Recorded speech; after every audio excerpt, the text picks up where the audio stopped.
అందరికీ నమస్కారం. Welcome back to our channel make a better life. ఈ వీడియోలో మనం కుమార సంభవం గురించి చాగంటి గారి మాటల్లో విందాం. ఈ కుమార సంభవం వినడం వల్ల ఎంత మేలు చేకూరుతుందో మీరే నాకు కమెంట్ రూపంలో తెలియజేస్తారు. ఈ కుమార సంభవం వినడం వల్ల సంతానం లేని వారికి సంతానం, ఐశ్వర్యం లేని వారికి ఐశ్వర్యం, ఇలా ఒకటి కాదు రెండు కాదు, మనకి ఏమి కావాలంటే అది సుబ్రహ్మణ్యుడు మనకి ఖచ్చితంగా ఇచ్చి తీరుతాడు. ఇది వినండి చాగంటి గారి మాటల్లో. గురించి చెప్తూ అత్యద్భుతమైనటువంటి ఘట్టాన్ని ఒకదాన్ని ఇప్పుడు రామచంద్రమూర్తితో విశ్వామిత్ర మహర్షి చెప్తున్నారు. ఇది శ్రీరామాయణంలోనే అత్యంత శక్తివంతమైన పరమాద్భుతమైనటువంటి ఘట్టములలో ఒకటి. షణ్ముఖోత్పత్తి అంటారు. ఇది ఎంత శక్తివంతం అంటే గర్భిణీ స్త్రీలు కానీ ఈ సర్గల్ని పారాయణ చేస్తే తప్పకుండా వాళ్ళకి సంతానం కలుగుతుంది. సంతానం ఉత్తమమైన సంతానం కలుగుతుంది. ఎటువంటి సమస్యలు లేకుండా వాళ్ళకి ప్రసవం అవుతుంది. అంత శక్తి ఇందులోనే ఉంది. ఇందులోనే వాల్మీకి మహర్షి కుమార సంభవం అన్న మాట వాడారు. పెద్దవాళ్ళు ఏం చెప్తారంటే వాల్మీకి మహర్షి అసలు ఎప్పుడూ ఫలశ్రుతి చెప్పరు. ఈ సర్గ చదివితే ఇది వస్తుందని చెప్పరు. అట్లాంటి వాల్మీకి మహర్షి గంగావతరణానికి షణ్ముఖోత్పత్తికి ఫలశ్రుతి చెప్పారు. అత్యంత శక్తివంతమైన ఘట్టాలలో షణ్ముఖోత్పత్తి ఒకటి. ఇది విన్నవాళ్ళు సుబ్రహ్మణ్య లోకాన్నే పొందుతారు అంటారు. అంత శక్తివంతం. ఇందులో కుమార సంభవం అన్న మాట వాల్మీకి మహర్షి వాడారు. దీన్నే కాళిదాస్ గారు తీసుకుని కుమార సంభవం అన్న గ్రంథాన్ని ఆయన ఆ పేరుతోనే రచన చేశారు. కానీ ఇప్పటికీ గర్భిణీ స్త్రీలు పారాయణ చేస్తే ఈ షణ్ముఖోత్పత్తినే వింటూ ఉంటారు. కాబట్టి ఇప్పుడు మీరు అవధరించండి. పురారామకృతోద్వాహో నీలకంఠో మహాతపాః దృష్ట్వా చ స్పృహయా దేవీం మైథునాయోపచక్రమే అంటూ మొదలుపెట్టారు విశ్వామిత్ర మహర్షి. నాయనా రామ, నీకు అంగదేశం గురించి చెప్పాను. మన్మధుడు కాలిపోయాడు. తర్వాత పార్వతీ పరమేశ్వరులకి వివాహమైంది. ఎలా అయింది మరి మన్మధుడు లేకుండా? ప్రారంభమే ఒక గొప్ప విషయం. అందరి మీద బాణాలు వెయ్యాలి అంటే చేతిలో చెరుకు విల్లు 5 పుష్ప బాణాలు పట్టుకుని బాణాలు వేసేటటువంటి మన్మధుడు నేను బాణాలు వేసి అందరిలోనూ కామ ప్రచోదనం చెయ్యగలనన్న అహంకారంతో అదే పుష్ప బాణాల్ని తీసుకెళ్లి పరమశివుడి మీద కూడా వేసి ఆయన మనసు కదిపి పార్వతీదేవి యందు అనురక్తుడయ్యేటట్టు చెయ్యగలదనేటటువంటి అహంకార బుద్ధితో ఒక్క బాణాన్ని తీసి ప్రయోగించడానికి సిద్ధపడేటప్పటికే బహిర్ముఖుడైనటువంటి పరమశివుడు కనుతెరిచి చూసి తన మీదే బాణ ప్రయోగానికి సిద్ధపడుతున్న మన్మధుడి మీద ఆగ్రహం చెంది 3వ కన్ను తెరిస్తే భస్మ రాశి అయి మన్మధుడు కింద పడిపోయాడు. కాబట్టి సృష్టి ఆగిపోయి ఉండాలి కదా. ఇప్పుడు మన్మధుడు లేడుగా. మరి అప్పుడు పార్వతీ కళ్యాణం ఎలా అయింది అంటే అమ్మవారు ఏం చేసిందంటే ఏ ఆయుధములను మన్మధుడు పట్టుకుంటాడో వాటిని ఆవిడ పుచ్చుకుంది. 5 పుష్ప బాణాలని చెరుకు విల్లు ఆవిడే పుచ్చుకుంది. కామాక్షి, కంచి కామాక్షి అదే కదండి, చేత్తో పట్టుకుంది. ఇదే మన లలితా స్వరూపం యొక్క వర్ణన చెప్తే ఇదే చెప్తాం. రాగస్వరూప పాశాఢ్య క్రోధాకార అంకుశోజ్వల మనోరూపేక్షుకోదండ పంచతన్మాత్రశాయక. ఇప్పుడు ఆవిడ ఇలా పట్టుకుంటే ఇంతటి పరమశివుడు వశుడైపోయాడు. అయిపోయి తాళి కట్టాడు. సంసారంలోకి వచ్చి ఆవిడ పక్కన కూర్చున్నాడు. శంకరాచార్యుల వారు దెప్పి పొడిచారు. స్ఫురద్గండాభోగ ప్రతిఫలిత తాటంక జుగళం చతుశ్చక్రం మన్యే తవ ముఖమిదం మన్మధరదం యమారుహ్య దృహ్యత్వనిరదమర్కేందు చరణం మహావీరో మార ప్రమదపతయే సంగీతవతే అన్నారు. అయ్యా, నువ్వు ఎంత గొప్పవాడివైనా మా తల్లి చెరుకు విల్లు పుష్పబాణాలు పట్టుకునేటప్పటికీ లొంగవలసిందే. తాళి కట్టావా లేదా? అమ్మ మెడలో తాళి కట్టి అమ్మ పక్కకు వచ్చి అయ్యగా కూర్చున్నావు. ఇప్పుడు ఆవిడ శివకామ సుందరి. ఆమె అంత సౌందర్యంతో ఎవరి కోసం కూర్చుంది? మనకి తండ్రిని తెచ్చి కూర్చోబెట్టడానికి. ఆవిడ శివుడికి సౌందర్యం, బాహ్య సౌందర్యం, శివకామ సుందరి. నీకు నాకో అఖిలాండేశ్వరి, జగజ్జనని, మీనాక్షి, కామాక్షి, రాజరాజేశ్వరి, లలిత. మనకి అమ్మ. మా నాన్నగారికి భార్య. మా నాన్నగారు మా అమ్మని కామదృష్టితో చూడొచ్చు. అది ఆయనకి ధర్మబద్ధం. నేను మా అమ్మగారిని పవిత్ర దృష్టితో చూస్తాను. మా అమ్మగారు మా నాన్నగారికి శివకామ జగజ్జనని. లలితాపరాభట్టారిక వాగర్ధ వివసంపృక్తౌ వాగర్ధ ప్రతిపత్తయే జగత పితరౌ వందే పార్వతీ పరమేశ్వరౌ. ఈ లోకానికంతటికీ తల్లిదండ్రులైన పార్వతీ పరమేశ్వరుల్లో అమ్మ సౌందర్యం పరమశివుడి కొరకు, అమ్మ యొక్క అంతఃసౌందర్యం అమ్మతనం మన కొరకు. మనకి జగదంబ జగజ్జనని, ఆయనకి భార్య. కాబట్టి ఇప్పుడు ఆవిడ తన ప్రజ్ఞతో పెళ్లి చేసుకుంది, మన్మధుడి గొప్పతనంతో పెళ్లి చేసుకోలేదు. మన్మధుడికి ఏం చేసింది? శివుణ్ణి తెచ్చి తన భర్తగా కూర్చోబెట్టుకుని, పిచ్చాడా ఇంకెప్పుడు ఆయన మీద ఏకు బాణాలు, ఇవో మిగిలిన వాళ్ళ మీద అంటావా వెయ్యి అని పట్టుకెళ్ళి మళ్ళీ ఆయన చేతిలో పెట్టింది. ఇప్పుడు ఆయన ఏం చేశాడు? శరీరం లేదు కానీ మునులను కూడా మోహ పెడుతున్నాడు. ఎందుకు పెట్టగలుగుతున్నాడు? తను పౌష్పం మౌర్వి మధుకరమయీ పంచవిశిక వసంతు సామంతో మలయ మరుదాయోధనరథ తదాప్యేక సర్వం హిమగిరిసుతే కమపి కృపాం అపాంగతే లబ్ధ్వా జగదిదమనంగో విజయతే అంటారు శంకర భగవత్పాదులు సౌందర్యలహరిలో. అమ్మ తన కడగంటి చూపుతో ఇలా చూసి, వెయ్యి బాణాలు పర్వాలేదు, లోకం మీద వెయ్యండి అంటే అదేమిటంటే మన అలా పాడు చేసేయడం ఏమిటంటే మీరు అనుకోకండి. అమ్మవారు ఆ శక్తి మన్మధుడికి ఎందుకు ఇచ్చింది అంటే మనం పితృరుణం తీర్చుకోవడానికి. తండ్రి రుణం తీరాలంటే మనం సంతానాన్ని కనాలి, అందుకు ఇచ్చింది. అంతేగాని అమ్మవారు మన్మధుడికి బాణాలు ఇచ్చిందండి నేను పాడైపోయారంటే అని చెప్పడానికి నీకు ఇవ్వలేదు. నీకు ధర్మపత్ని ధర్మేచ అర్థేచ కామేచ నాతిచరామి అని పుచ్చుకున్నావు, మరి తగలబడ్డానికి ఎందుగా మంత్రం, ఇంకా ఎందుక ప్రతిజ్ఞ, ఇంకా విచ్చలవిడితనంతో ఆబోతి తిరిగినట్టు తిరగమని కాదుగా నిన్ను లోకంలో సృష్టించింది అమ్మవారు. మన్మథబాణం దేని కొరకు అంటే కేవలము నీ యొక్క పితృరుణం తీర్చుకోవడానికి అంతే. కాబట్టి ఇప్పుడు వివాహమైనటువంటి పార్వతీ పరమేశ్వరులు ఏకాంతంలో విహరిస్తున్నారు. పురారామకృతోద్వాహో నీలకంఠో మహాతపాః దృష్ట్వా చ స్పృహయా దేవీం మైథునాయోపచక్రమే. వాళ్ళిద్దరూ అలా క్రీడించడం మొదలుపెట్టి 100 దివ్య సంవత్సరాలు పూర్తయిపోయాయి. వాళ్ళిద్దరూ ఏకాంతంలోంచి బయటికి రాలేదు, వాళ్ళకి బిడ్డ పుట్టలేదు. దేవతలందరూ కలుసుకున్నారు. పార్వతీ పరమేశ్వరులు ఇద్దరూ కనపట్టలేదంటే కొత్తగా పెళ్ళయింది కదా, 100 దివ్య సంవత్సరాల నుంచి విహారం చేస్తున్నారు. ఒక చిత్రమైనటువంటి ఆలోచన వచ్చింది వాళ్ళకి. ఒరే, అసలు పార్వతీదేవే శక్తి స్వరూపిణి, పరమశివుడు తేజపుంజం మహానుభావుడు. ఇప్పుడు వాళ్ళిద్దరి యొక్క శుక్రశోణితములు కలిస్తే, తేజస్సులు కలిస్తే, ఈ లోకంలోకి ఒక కొత్త ప్రాణి వస్తే అసలు అటువంటి భూతమును అంటే అటువంటి ప్రాణిని మనం చూడడం కుదురుతుందా? అది ఎంత తేజోవంతంగా ఉంటుంది? ఎవరు వహిస్తారు ఆ భూతాన్ని? ఎవరు చూడగలరు ఆ ప్రాణిని?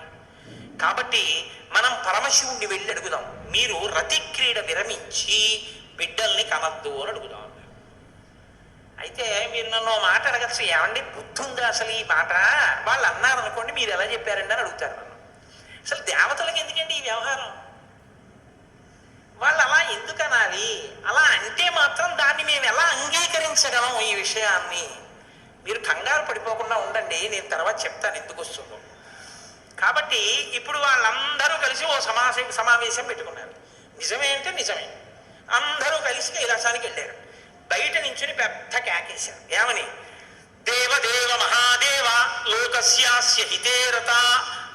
ఓ దేవదేవ మహాదేవ, లోకములకంతటికి రక్షించవలసిన వాడా అని కేకేశారు. వీళ్ళకి ఏం ఉపద్రవం వచ్చిందో అని ఆయన బయటకు వచ్చారు. ఆయన్ని చూడగానే వీళ్ళందరూ నేల మీద పడి నమస్కారం చేశారు. సని కైలాసముదొచ్చి శంకరుడి వాసద్వారముంజేరి ఈశుని దవ్వారుకు లడ్డుపట్ట తలమంచుందొచ్చి కుయ్యో ముర్రో విను వాలింపుము చిత్తగింపుము దయన్ వీక్షింపుమన్ సంబుజానన ముఖ్యుల్కని రక్తలక్షణ కళా సౌరంభునిన్ శంభునిన్ అంటారు పోతన గారు. అలా వీళ్ళందరూ ప్రణిపాతం చేశారు నేల మీద పడి. సురాణం ప్రణిపాతేన ప్రసాదం కర్తుమర్హసి నలోకాధారయిష్యంతి తవ తేజ సురోత్తమః అన్నారు. మహానుభావ, నీవు పార్వతీదేవితో కలిసి ఏకాంతంలో దివ్య క్రీడను అనుభవిస్తున్నావు. మీ ఇద్దరికి బిడ్డ పుడితే దుస్సహం, మేము తట్టుకోలేము. అందుకని నీ తేజస్సుని నీ తేజస్సులోకి అణిచేసేయి, ఆమె తేజస్సుని ఆమె తేజస్సులో అణిచివేయమను. మీ ఇద్దరూ ఒకరి పట్ల ఒకరు ఇటువంటి ఆభిముఖ్యం పొందకుండా తపస్సు చేసుకుంటూ కూర్చోంటున్నారు.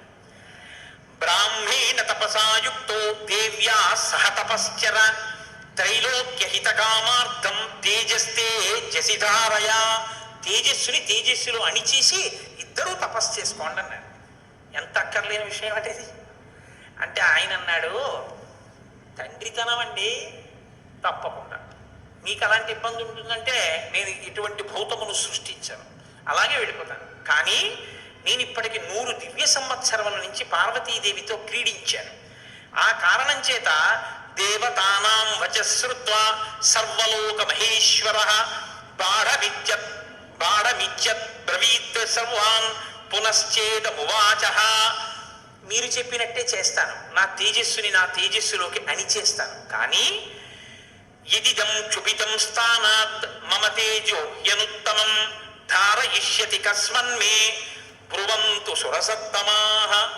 ఇప్పటికే చాలా కాలంగా పార్వతీదేవితో నేను క్రీడించి ఉన్న కారణం చేత నా రేతస్థానం నుంచి తేజస్సు కదిలిపోయింది. ఇప్పుడు కదిలిపోయిన తేజస్సు పడిపోతుంది.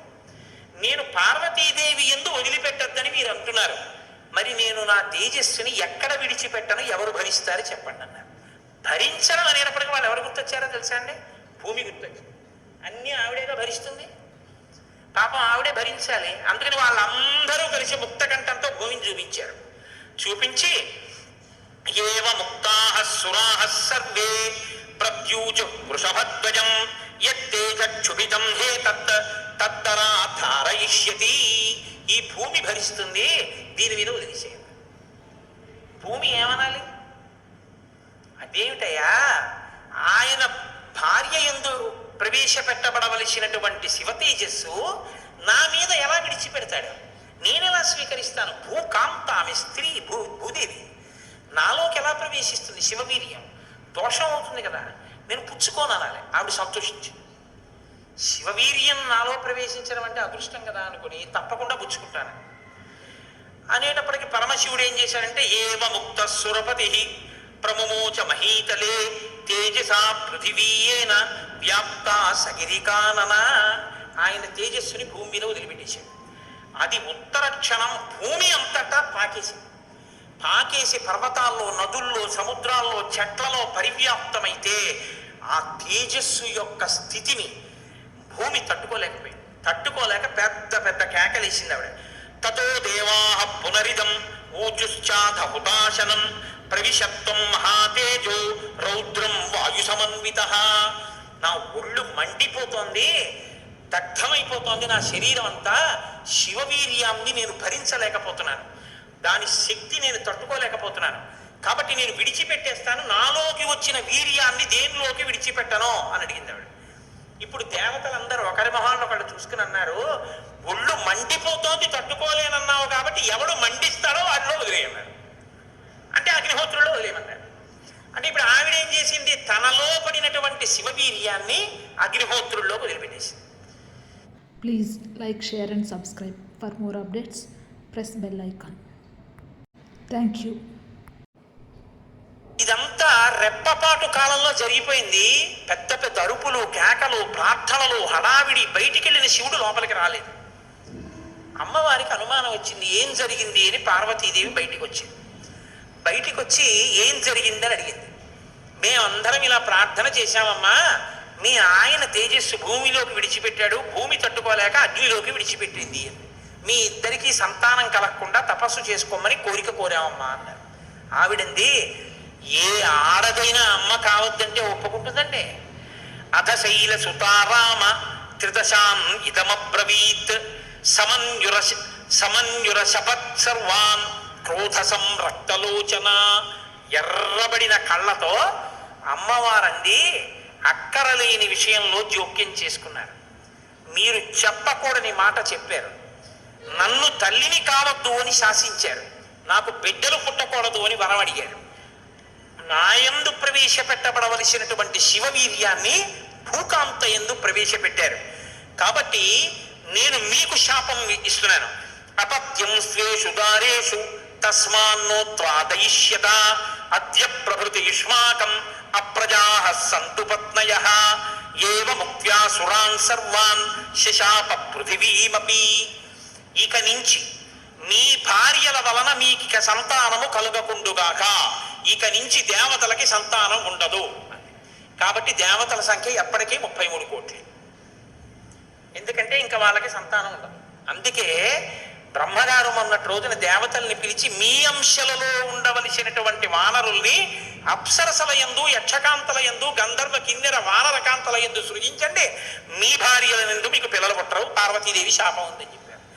అందుకని ఏమంటే ఎప్పుడూ 33 కోట్లైనా ఇంకా పిల్లలు మనవలు ఉండరా అంటే ఉండరు. పార్వతీదేవి శాపం ఆగిపోయింది దేవతల యొక్క సంతానం. ఇప్పుడు ఆవిడ భూమి వంక తిరిగింది. నువ్వు స్త్రీవి కదా, నా భర్త యొక్క తేజస్సుని నేను పట్టవలసింది నువ్వెలా పట్టుకున్నావు, నువ్వెలా స్వీకరించావు నా భర్త తేజస్సుని? అవనేనైక రూపాత్వం బహుభార్య భవిష్యసి. ఆవిడ్ని శపించింది.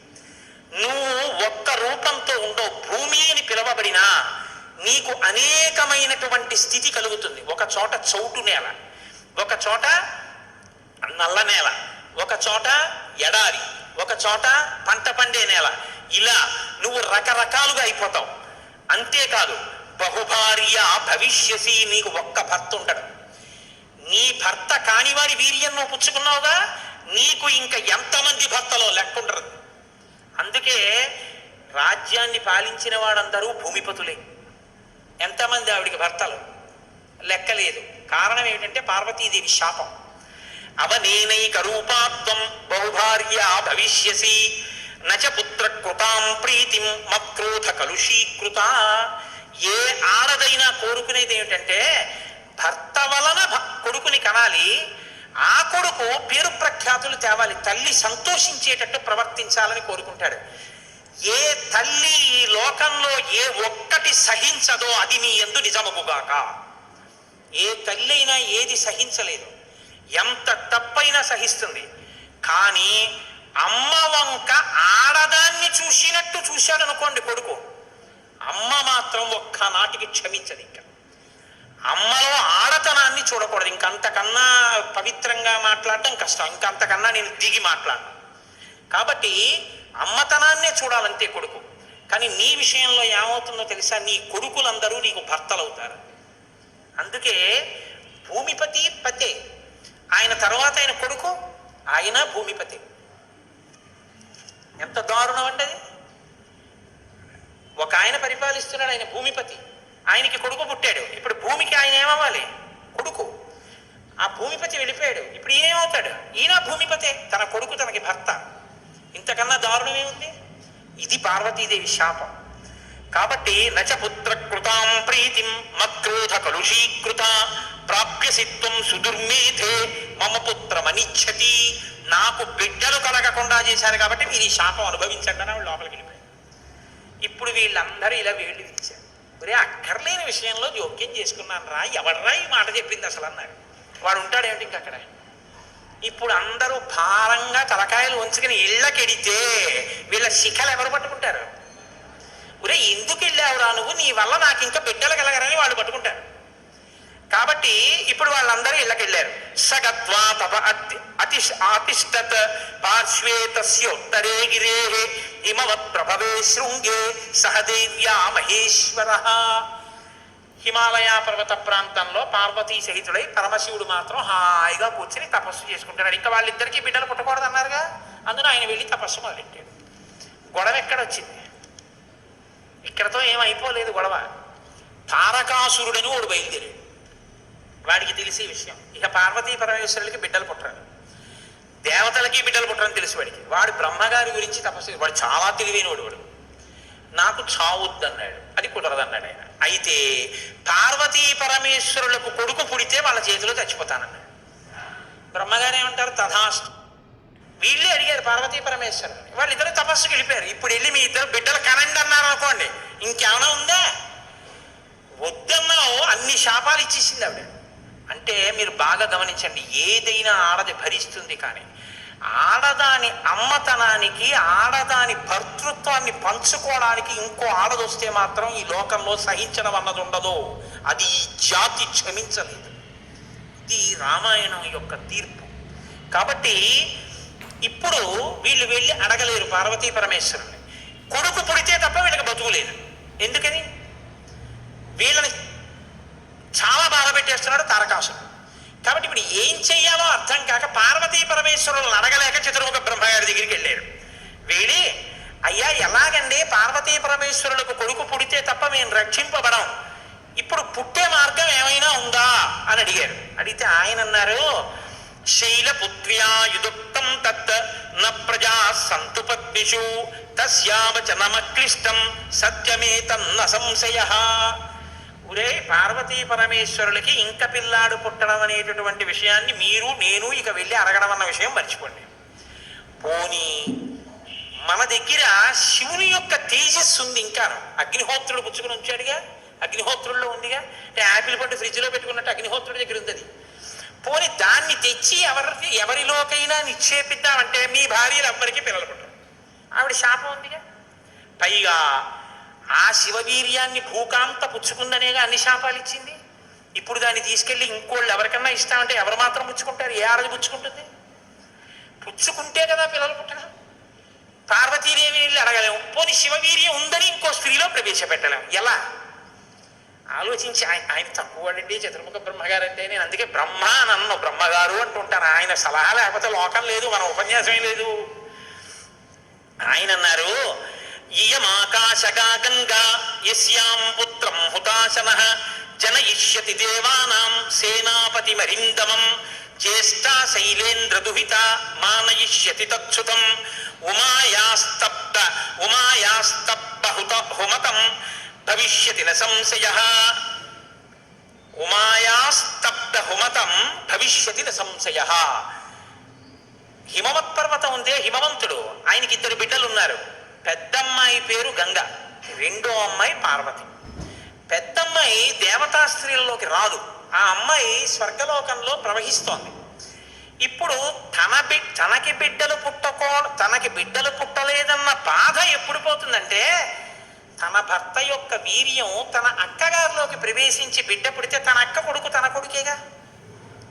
అందుకని కొంచెం మనసు కుదుటపరుచుకుని పోన్లే బిడ్డ పుట్టాడని సంతోషిస్తుంది. అక్క జోలికి వెళ్ళదు. ఎందుకంటే కొంచెం ఆప్యాయత అన్నదో ఉంటుంది. అక్క కొడుకు తన కొడుకే అవుతాడు కాబట్టి మనం పార్వతీదేవి కోప్పడకూడదంటే ఆ గంగాదేవి యందు ఈ శివవీర్యాన్ని నిక్షేపించాలి. ఇప్పుడు శివవీర్యం ఎవరి దగ్గర ఉంది? అగ్నిహోత్రుడి దగ్గర ఉంది. ఇప్పుడు అగ్నిహోత్రుడు ఏం చేయాలి? గంగాదేవిలో విడిచిపెట్టాలి. గంగాదేవి ఒప్పుకోవద్దు. కాబట్టి మీరు ఏం చేయాలి? మీరేగా వెళ్ళి ప్రార్థన చేశారు. మీరే వెళ్ళి అగ్నిహోత్రుడిని గంగని ప్రార్థన చేయండి అన్నాడు. ఇప్పుడు గంగాదేవి దగ్గరికి వెళ్ళి, అమ్మ ఏమనుకోవద్దు, శివవీర్యం అగ్నిహోత్రుడి దగ్గర ఉంది, నువ్వు అది పుచ్చుకో అంటే చీ నోరుమోయి అంటే.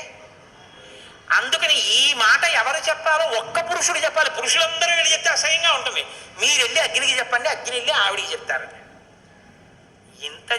ఎందుకంటే ఇంత ఇబ్బంది అంటే ఇది గట్టిగా చెప్పుకునేది కాదు. ప్రయత్నం చేస్తున్నారు. పార్వతీ పరమేశ్వరులకి పుత్రుడు కలిగేటట్టు తెలిస్తే చట్టు అతను పారేస్తాడు ఆయన తారకాసుడు.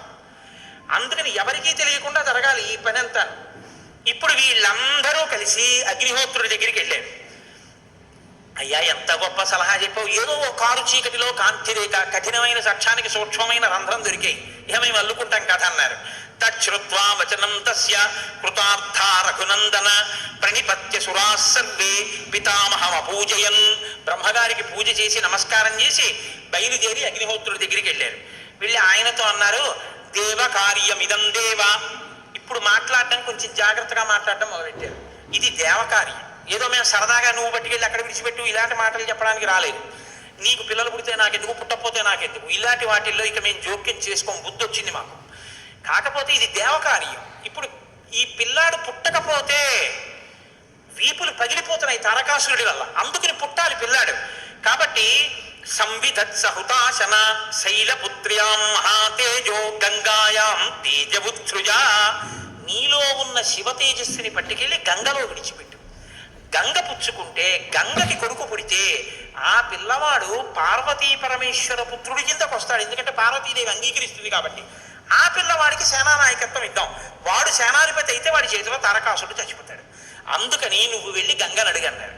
ఇప్పుడు పుచ్చుకునేటప్పుడు అప్రసన్నమైన మనస్సుతో ఆవిడ పుచ్చుకుంది అనుకోండి, ఇది ఎక్కడ చికాకు వచ్చిందిరా అని. అప్రసన్నమైన మనస్సుతో కానీ అలా పుచ్చుకుంటే తేజోవంతుడైన బిడ్డ సంభవించాడు. కాబట్టి ఆవిడ ప్రసన్నంగా పుచ్చుకోవాలి. అంటే ఆవిడ ప్రసన్నంగా పుచ్చుకోవడానికి యోగ్యమైన రీతిలో ఆవిడికి చెప్పాలి. కాబట్టి ఆయన వెళ్ళి చెప్పాడు అగ్నిహోత్రుడు, గర్భం ధారయ వైదేవి దేవతానామిదం ప్రియం అన్నాడు. అమ్మా నువ్వు గర్భం ధరించాలమ్మా, ఆవిడ కన్య, భర్త లేడు, మరి నువ్వు గర్భం ధరించాలంటే అందావిడే దేవతానాం ఇదం ప్రియం, అమ్మ దేవకార్యం ఇది, అందుకుని నిన్ను అడుగుతున్నాను తప్ప ఇంకో మాట అనుకో కుసుమా తల్లి.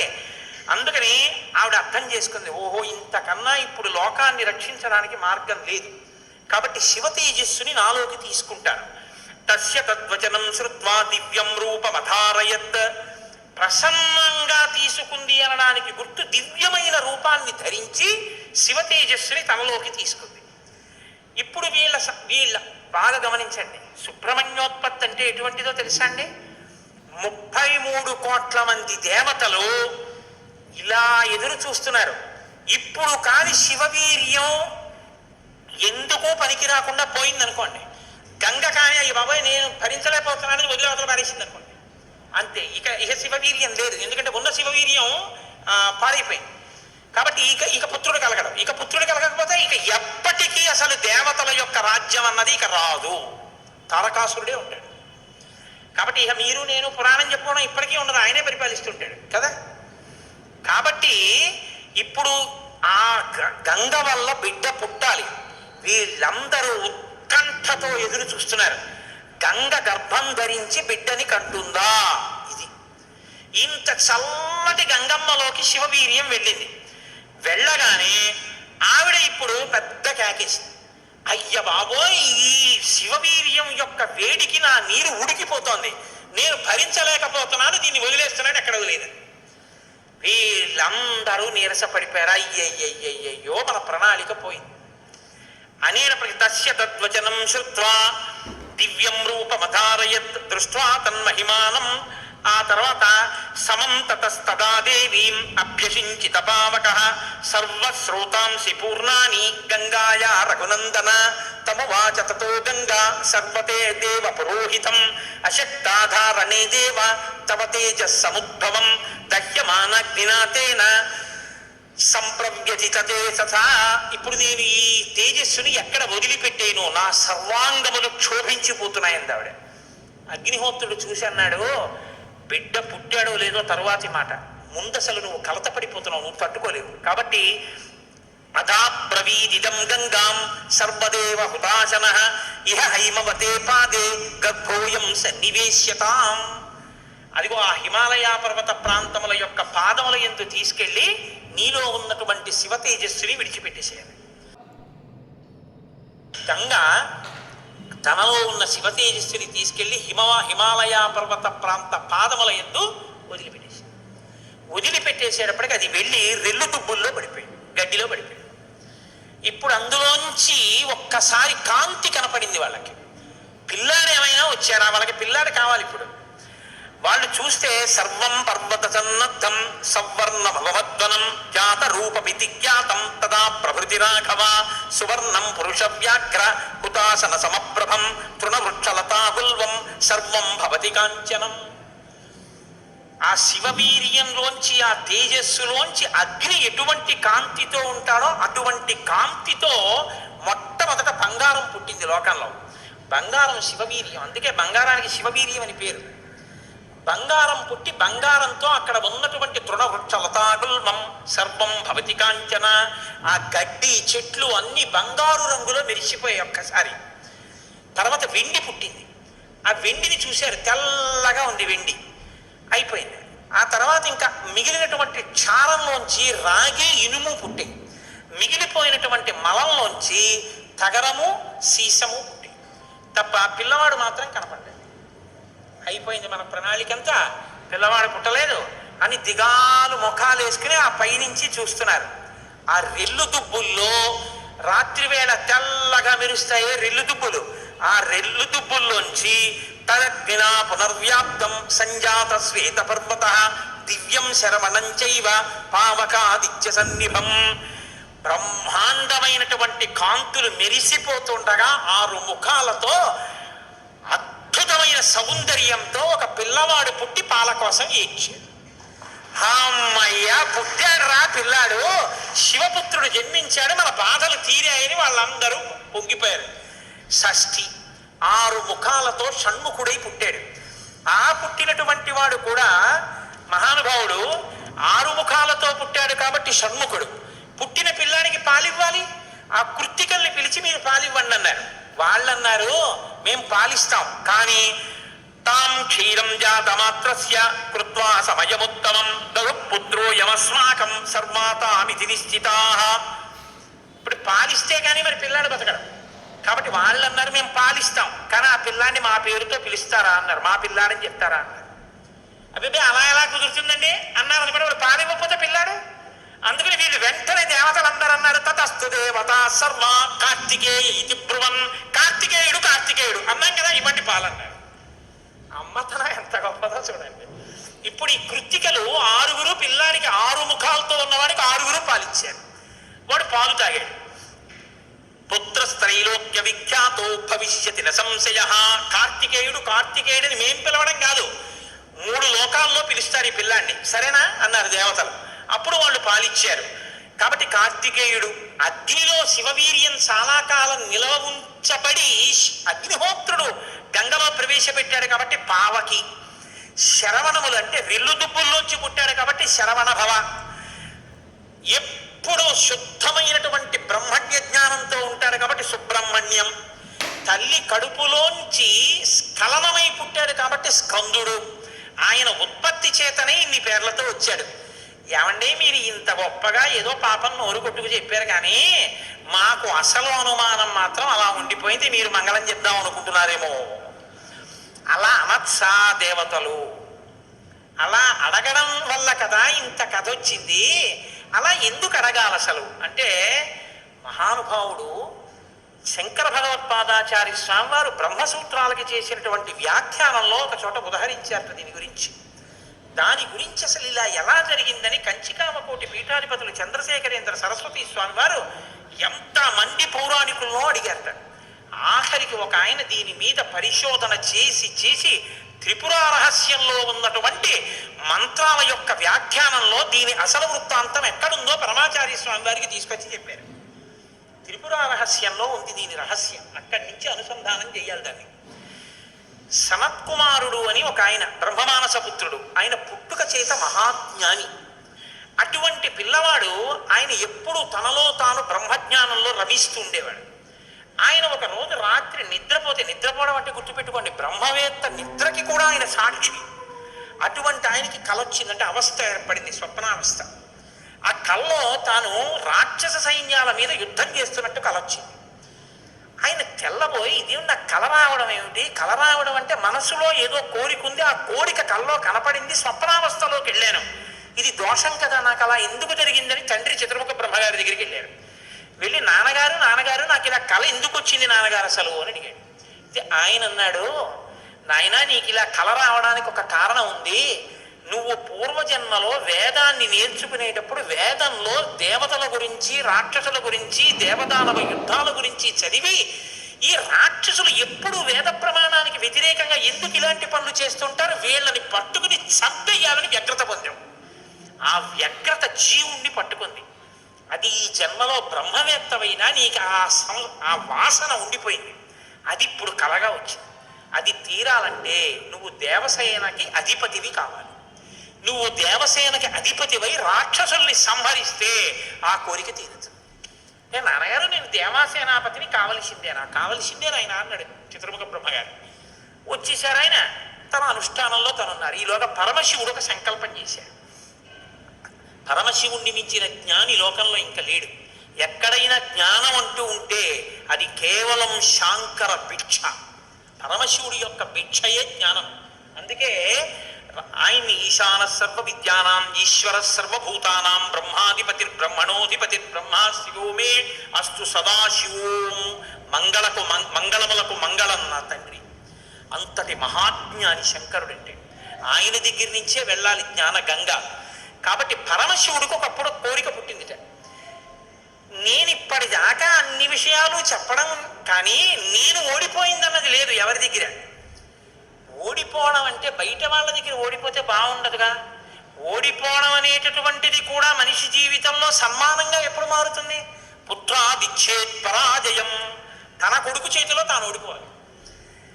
తన కొడుకు చేతిలో తాను ఓడిపోవడం అంటే ఒరే నేను ఈ శ్లోకానికి ఈ అర్థం ఇన్ని మాటలు చెప్పాను కానీ నా కొడుకు వచ్చి అకస్మాత్తుగా నాన్నగారు ఈ శ్లోకానికి ఈ అర్థం ఇలా కూడా వస్తుంది కదా అంటే నాకు ఎప్పుడూ రాలేదు ఈ ఆలోచన. ఎంత గొప్ప అర్థం చెప్పాడురా, ఇలా చూస్తే అసలు మొత్తం కథ మారిపోయింది. వీడికి ఎంత గొప్ప ఆలోచన వచ్చిందని నా కొడుకు ప్రజ్ఞ ముందు నేను తల వంచితే అది నాకు సన్మానం లాంటి ఓటమి. అలాంటి కొడుకు నా కడుపున పుడతాడా అనుకున్నట్ట పరమశివుడు కూడా ఒకనకొకప్పుడు. ఇప్పుడు సనత్కుమారుల వారికి ఈ కోరిక, ఎంత గొప్ప అర్థం చెప్పాడురా, ఇలా చూస్తే అసలు మొత్తం కథ మారిపోయింది. వీడికి ఎంత గొప్ప ఆలోచన వచ్చిందని నా కొడుకు ప్రజ్ఞ ముందు నేను తల వంచితే అది నాకు సన్మానం లాంటి ఓటమి. అలాంటి కొడుకు నా కడుపున పుడతాడా అనుకున్నట్ట పరమశివుడు కూడా ఒకనకొకప్పుడు. ఇప్పుడు సనత్కుమారుల వారికి ఈ కోరిక, పరమశివుడికి ఆ కోరిక. ఒకనకొకప్పుడు పరమశివుడు పార్వతీదేవి అసుర సంధ్య వేళలో ఈ భూమండలం అంతటా కూడా విహారం చేస్తారు. శ్రీశైల పర్వతం మీద దిగుతారు. భాగవతంలో చతుర్థ స్కందం అనుకుంటా, అందులో చెప్తారు దీని గురించి. వాళ్ళిద్దరూ విహారం చేస్తుంటే సనత్కుమారుడు కనబడ్డాడు. కనబడితే వాళ్ళకి ముచ్చటేసింది. బ్రహ్మవేత్త మహానుభావుడు బ్రహ్మజ్ఞాని, పలకరిద్దామని వృషభవాహనం మీద కిందకి దిగి దగ్గరికి వెళ్ళారు. ఆయన ఇలా చూశారు, చూసి తన పంతాన్ని చేసుకుంటున్నాడు. ఇద్దరు అలా నిలబడ్డారు. ఆయన ఏం పలకరించలేదు. పలకరించకపోతే పరమశివుడు అన్నాడు, ఏమయ్యా, లోపల సంతోషించాడు ఇది బ్రహ్మవేత్త అంటే. ఏమయ్యా ఇంతసేపటి నుంచి నించున్నావు, కనీసం నువ్వు పలకరించలేదు మమ్మల్ని అన్నారు. ఏంటి నువ్వు కొత్తగా కనపడ్డావు ఏమిటి? నాకు లోకమంతా నువ్వు తప్ప ఇంకోటి కనపడితేగా, నువ్వే కనపడుతున్నది. బ్రహ్మవేత్తకి ఏం కనపడుతుందండి? విశ్వం కనపడదు, విశ్వనాథుడు కనపడతాడు. లోకం కనపడదు, లోకేశ్వరుడు కనపడతాడు. కాబట్టి నాకు కనపడుతున్నదే నువ్వు, ఇవాళ కొత్తగా కనపడ్డావు ఏమిటి? నాకు ఎప్పుడు నువ్వేగా కనపడదు, కొత్తదనం ఏముంది, అందుకని అలా కూర్చున్నాను అన్నాడు. లేచి నిలబడి మాట్లాడకుండా అలా మాట్లాడితే శపిస్తాను తెలుసా అన్నాడు. శపిస్తే ఏమవుతుంది స్వామి? దేహానికి ఏమైనా బాధ కలుగుతుంది. అది నేనైతేగా, నేను ఆత్మని. ఆత్మకి శాపం ఏముంటుంది? ఆత్మయే నేను, నేనే నువ్వు, ఉన్నది ఒక్కటే, దానికి శాపం లేదు స్వామి, అందులో నా భయం లేదన్నారు. ఓహో ఏమి ద్వంద్వాతీతుడు రా మహానుభావ, ఇది బ్రహ్మజ్ఞానంటే. కాబట్టి నిన్ను చూసి నేను మురిసిపోతున్నాను, నీకు ఏదైనా వరం ఇస్తాను పుచ్చుకో అన్నారు. ఆయన అన్నారు, వరం ఇస్తావా? మళ్ళీ ఇదో మోహం, వరం ఇవ్వడం శాపం ఇవ్వడం ఏమిటి ద్వంద్వాలు? నాకేం అక్కర్లేదు, నీకేమైనా కావాలా నేను ఇస్తానన్నాడు. అంటే పరమశివుడు అన్నాడు, ఈ మాట నీతో అనిపించడం కోసమే ఇంతసేపు నించున్నాడు.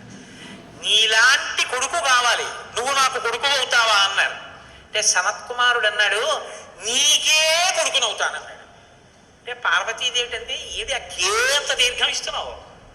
నీకే కొడుకునవుతానంటా ఏంటి? నీకే కొడుకునంటే నాకు కొడుకువే అంది. అదొక్కటి అడక్కమ్మా అన్నాడు. అదేమయ్యా, అదేమిటి? నీలాంటి కొడుకు పుడుతుంటే నా కడుపున పుట్టకపోవడం ఏమిటి? అమ్మా, ఎంత పార్వతీదేవివైనా తల్లి, నేను ఒక కడుపున పుట్టడం అంటే అమ్మా, తల కింద పెట్టి కాళ్ళు పైకి పెట్టి 9 నెలలు అమ్మ కడుపులో పడుకుని యోని ద్వారంలోంచి బయటికి రాలేనమ్మా. శివకుమారుడిగా పుడతాను, నీకు కుమారుణ్ణే తప్ప అమ్మ నీ కడుపున మాత్రం పుట్టను. అంటే ఆవిడ చిన్న బుచ్చు, అయ్యయ్యో నేను కూడా కలిసి అడగకపోవడం వల్ల వచ్చింది. కానీ నా కోరిక నువ్వు ఇంకొకలా తీర్చాలంది ఆవిడ. ఎలా తీర్చాలమ్మా అని అడిగాను. నేను ఒకానొకప్పుడు భస్మాసురుడు పరమశివుడి గురించి తపస్సు చేసి వరములు పొందాడు. నేను ఎవరి తల మీద చెయ్యి పెడితే ఆయన భస్మం అయిపోవాలని పరమశివుడు వరం ఇచ్చాడు. నీ మీదే పరీక్ష చేస్తానని పరమశివుడు వెంటబడ్డాడు. పరమశివుడు ఏదో ఒక హేళ, ఆయన ఒక చాలా విచిత్రంగా ప్రవర్తిస్తూ ఉంటాడు. లోకానికి ఒక పాఠం చెప్పడం కోసం ఉసుమంటే చేతకాని వాడని మీరు అనుకోకూడదు. ఇప్పుడు నేను మళ్ళీ శివమహాపురాణానికి అందరికీ వ్యాఖ్యానం ఎక్కడ చేయను. కాబట్టి ఆయన పరిగెడుతున్నట్టు నటించాడు. ఆయన పరిగెడుతున్నట్టు నటిస్తే నేను వెంటబడి చంపితే బాగుండదు. భర్త పరిగెడుతున్నట్టుంటే నే కాసేపు కనపడకుండా ఉంటే పోతుందని ఆవిడేం చేసిందంటే తన శరీరాన్ని నీటిగా మార్చి ఒక సరోవరం కింద మారిపోయింది. అదే శరవణ తటాకం. ఆ శరవణ తటాకం హిమవత్ పర్వత ప్రాంతంలో ఉంది. నువ్వు నా కడుపున పుట్టకపోయినా ఆఖరణ పుట్టేటప్పుడు మాత్రం ఆ శరవణ తటాకం దగ్గర నుంచి పుట్టాలి. నీ మంత్రం కూడా ఆ తటాకం నా పేరు మీదే ఉండాలి. అందుకే ఆయన మంత్రం శరవణ భవ సుబ్రహ్మణ్యుడికి. అంటే ఆయన అన్నాడు, అమ్మ తప్పకుండా అలా నేను పరమశివుని యొక్క తేజస్సు చేత నీ తటాకంలోంచి పుడతాను. పంచభూతాత్మకం పరమశివ లక్షణం కదా.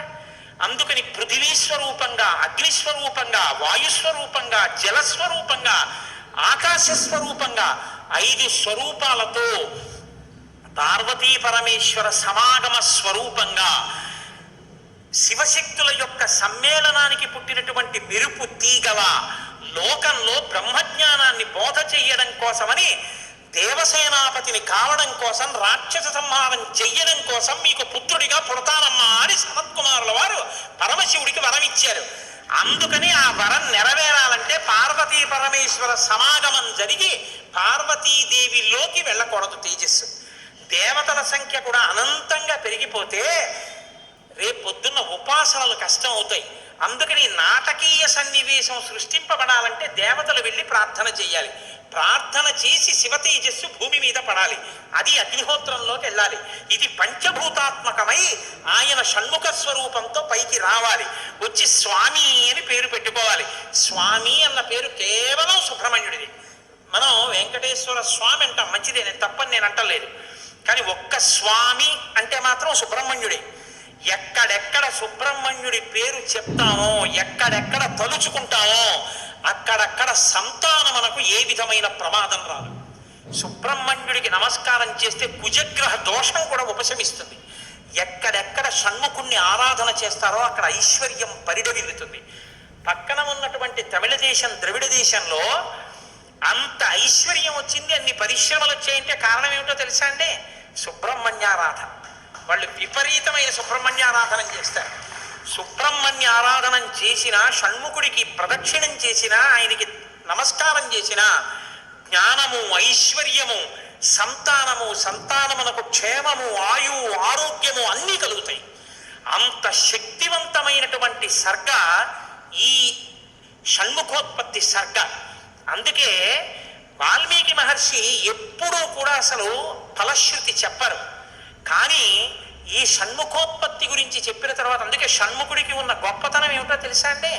ఆయనకి ఒక గొప్ప విజయాన్ని సాధించాడు షణ్ముఖుడు ఒక్కడే. శైవ వైష్ణవాలు రెండూ కూడా వియ్యవందేట్టు చేశారు. శ్రీవల్లి, దేవసేన ఇద్దరు శ్రీ మహావిష్ణువు యొక్క కుమార్తెలు. ఆయన మేనల్లుడు కదండి, మరి ఏదో పండగ సెలవులకు ఇంటికి వచ్చాడు. ఇంటికి వస్తే లక్ష్మీదేవి ఆయన్ని చూసి అందిట, మురుగన్ అంది. మురుగన్ అంటే మేనల్లుడు అని. మరుమగన్ అన్నట్టే విష్ణువు. మరుమగన్ అంటే చాలా అందగాడు అన్నట్ట. ఇద్దరు అలా అనుకోవడం ఎందుకో తెలుసా అండి? మన పిల్లలకు బాగుంటాడు. వల్లి, దేవసేన ఇద్దరిని ఇచ్చి సుబ్రహ్మణ్యేశ్వర స్వామి వారికి కళ్యాణం చేశారు. వల్లి, దేవసేన ఇద్దరిని తనకి భార్యలుగా చేసుకున్నారు కాబట్టి శైవ వైష్ణవాలు రెండు సుబ్రహ్మణ్యుడి వల్లే బియ్యం ఉంది. అంతటి మహానుభావుడు ఆయన. మహాజ్ఞాని, యుక్తకేశుడై గుండుతో గోచి పెట్టుకుని నిలబడి ఉంటాడు. అందుకే సుబ్రహ్మణ్య క్షేత్రాల్లో స్వామి వలయలో అలా నిలబడి ఉంటాడు. ఆయన ప్రణవానికి అర్థం చెప్తే పరమశివుడంతటి వాడు తెల్లబోయి, ఎంత గొప్పగా చెప్పావురా అన్నట్టు.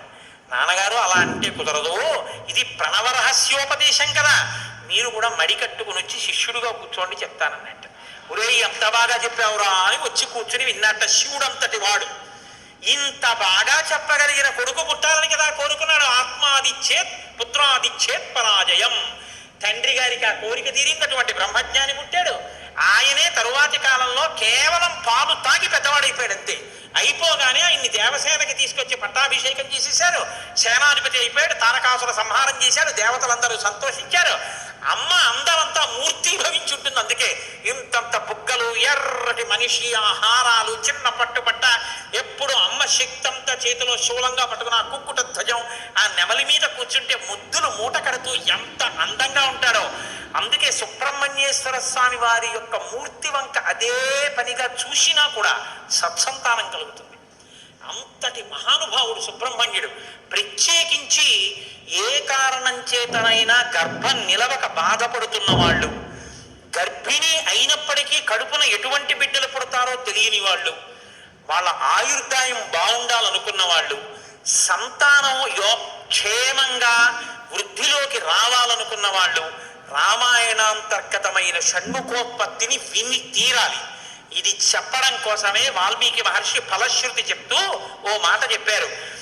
ఏష తే రామ గంగాయ విస్తరో విహితో మయా కుమార సంభవశ్చైవ ధన్య పుణ్యస్తథైవ చ.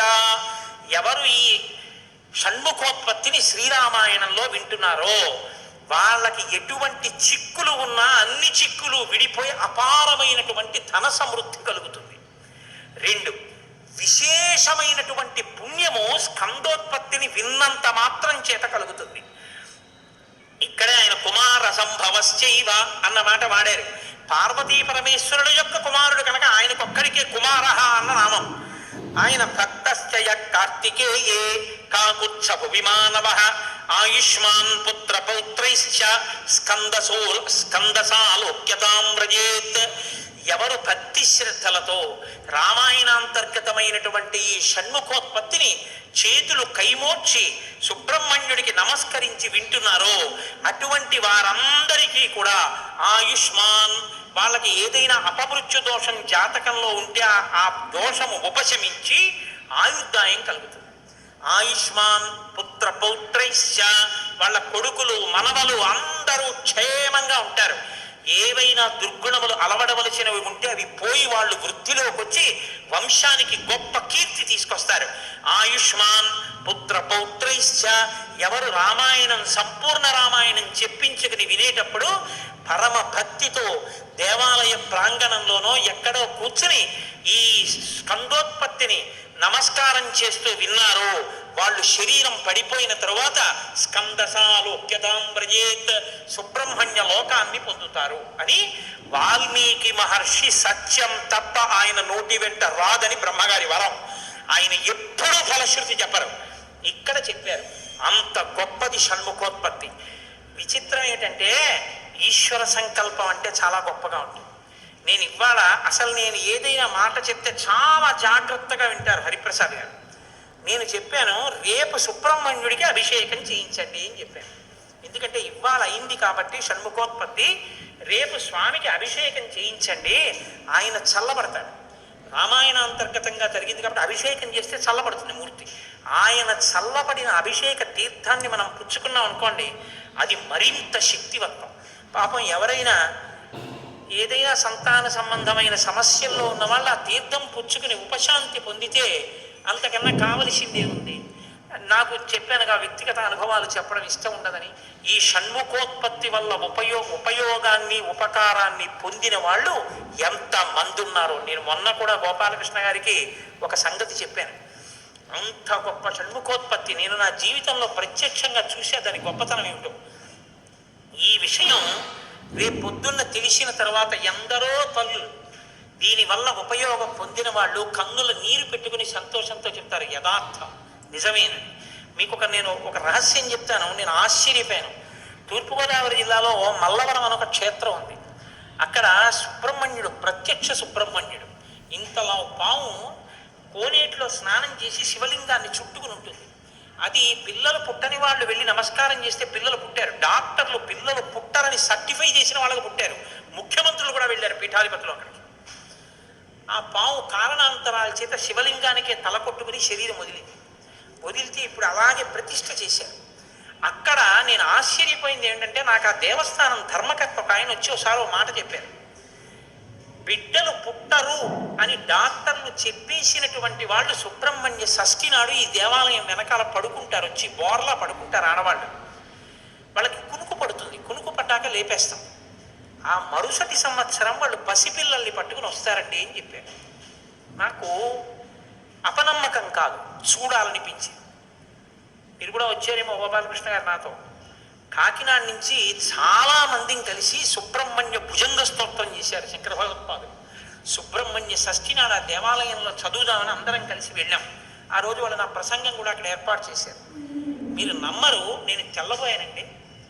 ఎంతంత సంపన్న కుటుంబాల వాళ్ళు బిడ్డలు పుట్టరు అని బెంగ పెట్టుకున్న తల్లులు చంటి పిల్లలతో ఎంతో సంతోషంగా వచ్చి ఆయనకి నమస్కారం చేసుకుని, అబద్ధం కాదు, నేను ఎంతో మందిని అక్కడ అడిగాను, ఏమమ్మా మీకు ఈయన వలనే కలిగిందా సంతానం అని. ఖచ్చితంగా మేము ఆయన వలనే అనుగ్రహాన్ని పొందామని ఆ అదృష్టాన్ని పొందారు. మహానుభావుడు సుబ్రహ్మణ్యుడంటే.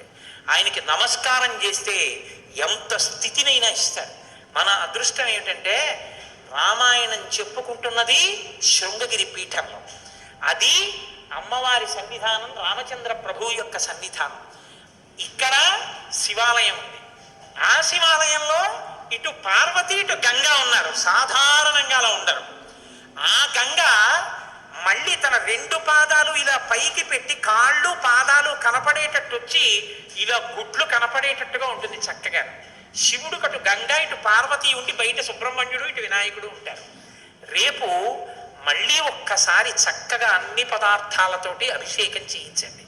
చేయించి ఎవరెవరు అభిషేక తీర్థం తీసుకోవడం కోసం వస్తే వాళ్ళందరికీ కూడా ఒక అర్చక స్వామిని దానికి నియోగించి అందరికీ లేదనకుండా పాపం తీర్థం ఇప్పించండి. రామాయణాదులు ఉన్నది ఎందుకంటే అందరికీ ఉపకారం చేయడం కోసమే ఉన్నాయి. మీకు ఉపకారం జరిగిన నాడు మీరు మాకెవ్వరికీ వచ్చి చెప్పక్కర్లేదు కూడా. మీరు మళ్ళీ వచ్చి సుబ్రహ్మణ్యేశ్వర స్వామి వారి దగ్గర, రామచంద్ర ప్రభువు దగ్గర నమస్కారం చేసి స్వామి మీ వలన ఉపకారం పొందామని ఆయనకి చెప్పండి చాలు. మీరు మాకు చెప్పాలని కానీ మీరు చెప్తేనే సంతోషిస్తానన్న మాట కూడా నేను చెప్పను. ఎందుకు చెప్పనో తెలుసా? ఒక్కటే నమ్మకం నాకు, ఇది సత్యం, సత్యం పునఃసత్యం. ఇది ఆ శక్తి కలిగి ఉంది, అది నా నమ్మకం. కాబట్టి మీరు స్వామికి నమస్కారం చేయండి. ఇంత గొప్ప పీఠ ప్రాంగణాన్ని మీ అభ్యున్నతి కొరకు వాడుకోండి. చక్కగా వచ్చి తీర్థం తీసుకోండి. చేస్తాను, ఎంతమందికైనా ఉపకారం చేస్తే నేను ధన్యుడిని అవుతానని ఆ తండ్రి కొడుకులు ముచ్చటగా సిద్ధంగా ఉన్నారు. హాయిగా రేపు అభిషేక తీర్థం తీసుకుని తరించండి. మీకు ఓపిక ఉందా? ఓ 2 అరటిపళ్ళు, ఓ పండు, ఓ కాయో తెచ్చి చక్క నైవేద్యం పెట్టుకోండి. ఓ కొబ్బరికాయో. షణ్ముఖోత్పత్తి విన్నారు కాబట్టి. ఈ వీడియో మీకు నచ్చినట్లయితే దయచేసి లైక్ చేసి, షేర్ చేసి, సబ్స్క్రైబ్ చేసి పక్కనే ఉన్న గంట సింబల్ ప్రెస్ చేయండి. Thank you.